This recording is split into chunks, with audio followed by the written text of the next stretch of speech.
This is Radar for On the Radar Entertainment Blog, coming to another edition of MLB Observation for the 2021 season of the 2020 Hotstove season. This is going to be week 11. Despite 11 weeks happening, all the major moves were thrown in earlier. Remember, they were trying to rush to get in, so all these moves are just small-time moves for the most part.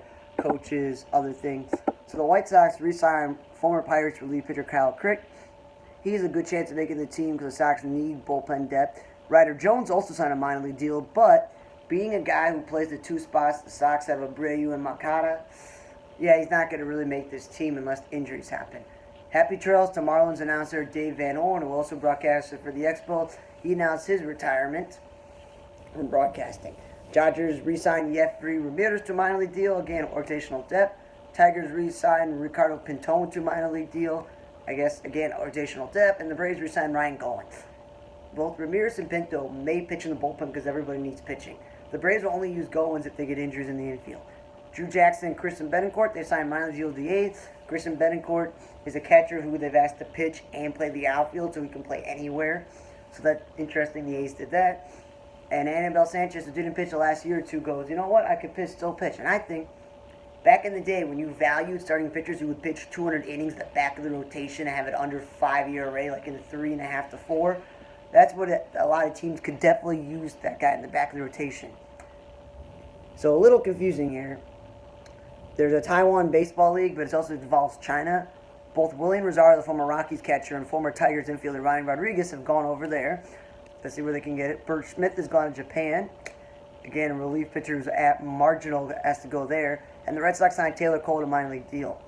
Nationals signed Rusney Castillo to a minor league deal. He definitely has the tools, and the Red Sox just want to pay him. So the Nationals are not guaranteed anything in the outfield except for Juan Soto. He may actually play this year. Major League Baseball said no to Tampa Bay and Montreal splitting the season for the Rays. Half home games here, other half over there. If they want to move to Montreal, they might as well move there. Indians have hired, the Guardians, could have to get used to that, hired Joe Torres as the assistant pitching coach. The Rockies have hired former catcher utility player George Pacheco as a AAA hitting coach. That signals that it's officially over his career. But before, he was managing the new draft pick teams that they've had to kind of replace some of the single A teams. Former Cardinals outfielder Shane Robinson has been hired as the AA bench coach, signaling the end of his career. Astros AAA team, always been called the Sugarland Skeets, or for a very long time. They're now going to call the Space Cowboys. You don't get it, but whatever. Coco Chris, former Major League outfielder, who's never been in any of the coaching ranks, and Bill Mueller, former Red Sox infielder, who has been a Major League coach and a minor league coach and has worked other places. Both been hired from the Nationals, who Mike Rizzo wants to revamp the whole entire minor league system. So they picked those guys because Coco Chris and Bill Mueller have been winning players. Mueller's been a coach. Joel Harahan, who left Pittsburgh, is now going to be a minor league pitching coach, instructor for the Nationals, and he played for them. So poaching him for the Pirates is a good idea. And Delwyn Young, a former Major League outfielder who also has some experience coaching the minor league, is also part of them revamping their staff. So you got 4 major leaguers, so I think it's a good start there. Brewers have hired Jim Anderson, who was in the minor leagues and their former closer years ago, to be their bullpen coach. They just lost their bullpen coach, and Matt Erickson is becoming their assistant hitting coach. Jim Anderson just keeps going up the chain there of being a coach. Padres have hired Jared Sandberg, the former Mariners coach, to be the AAA manager. They're trying to redo their minor league system. And the Dodgers already have Andrew Freeman as the president and Josh Byrne, who works for him. They've officially hired former Major Leaguer Brandon Gomes as the GM. He started off, just being like a guy who's just like an assistant to the GM, Then he went to like pitching coordinating and working with players. So he's gone all the way up from like the lowest level type of position of starting to now being the actual GM. Now that doesn't mean he makes all the moves because, as I mentioned, Andrew Freeman and Josh Burns make the moves, but it's still good for him to come all the way from marginal reliever to become a GM. Interesting fact, the Angels have drafted 20 pitchers and signed 7 international free agents, besides from signing Iglesias, Thor, Loop, and Lorenzen. They're really focusing on pitching, but what's going to come down to, can Upton, Rendon, and Trout stay healthy? Who's in the middle infield with David Fletcher? And who's going to play first base, really? Jared Walsh? Because they've had so many outfielders and first basemen going back and forth. So, yeah, if Ohtani, Trout, Upton, Rendon, Gerald Walsh, and David Fletcher is your lineup, that's not a bad lineup. It's going to be about the pitching also, because the Angels, no matter what, they don't have enough pitching. And Glenn Sherrock, who used to work for the Mets, have left the Pirates to join Buck Showalter's staff that already has Wayne Kirby and Joey Cora and Eric Chavez. So the Mets are revamping their thing there.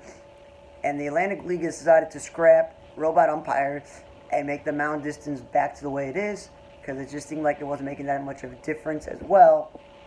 And the A's finalized their coaching staff.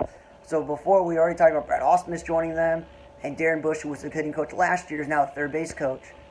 And obviously, third base coach was obviously Bob Kotze's position.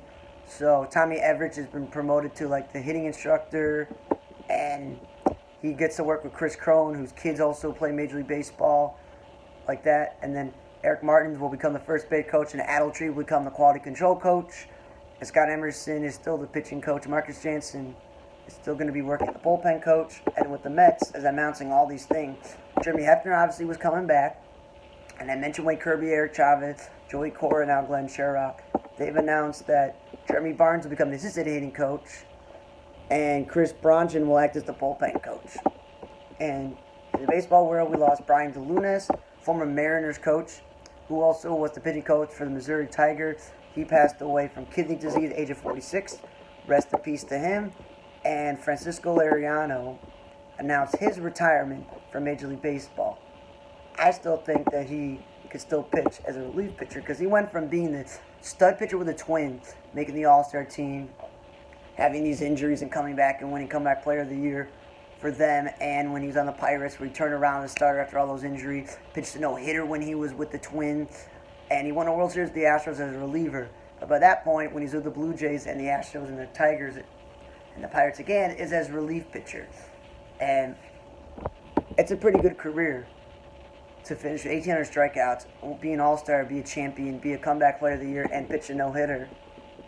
But I guess after a while, it's like, I don't want to be on the minor league deal like he did with the Phillies. Then he went back to Toronto on a minor league deal, so I couldn't fault him. But he turned himself into a good left-handed relief pitcher after being a pretty dominant pitcher for the Twins for a while.